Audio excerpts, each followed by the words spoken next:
আসসালামু আলাইকুম বন্ধুরা, ওয়েলকাম টু মাই চ্যানেল। আশা করি আল্লাহর রহমতে সবাই ভালো আছেন।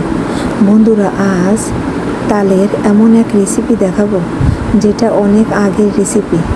অনেকে এই রেসিপি জানেন, অনেকে আবার জানেন না। আপনাদের যদি আমার এই রেসিপি ভালো লাগে তাহলে দয়া করে আমার চ্যানেলটি সাবস্ক্রাইব করে দিবেন এবং আমার ভিডিওটিকে একটা লাইক কমেন্ট শেয়ার করে পাশে থাকবেন। আমি চুলার জালটি অন করে দিয়েছি। এখন তালটি ফোটা শুরু করে দিয়েছে।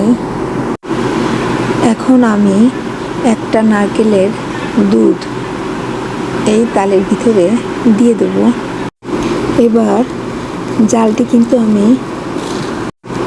মাঝারি আঁচে রাখবো এবং অনবরতভাবে এটা নাড়তে থাকবো যাতে তল থেকে এটা পুড়ে না যায়।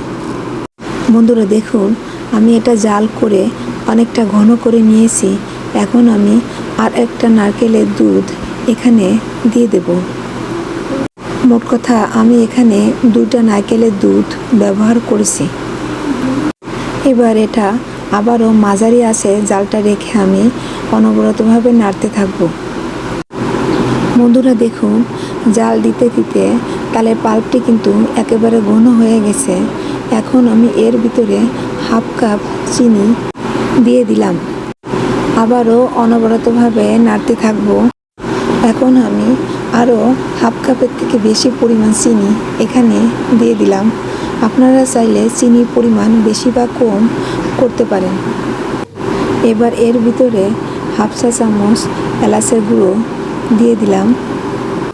আর দেব 3টা দারুচিনি। বন্ধুরা, আমি এর ভিতরে কিন্তু 1 চিমটি লবণ দিয়েছি, সেটা হয়তো স্কিপ হয়ে গেছে। এটা নাড়তে নাড়তে দেখুন অনেকটা ঘন হয়ে গেছে।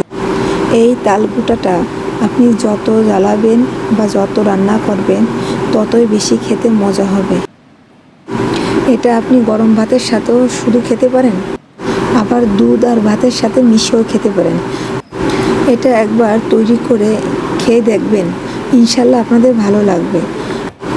এটা ঠান্ডা হয়ে গেছে, আমি একটি বক্সে করে ফ্রিজের নরমালে রেখে দেব।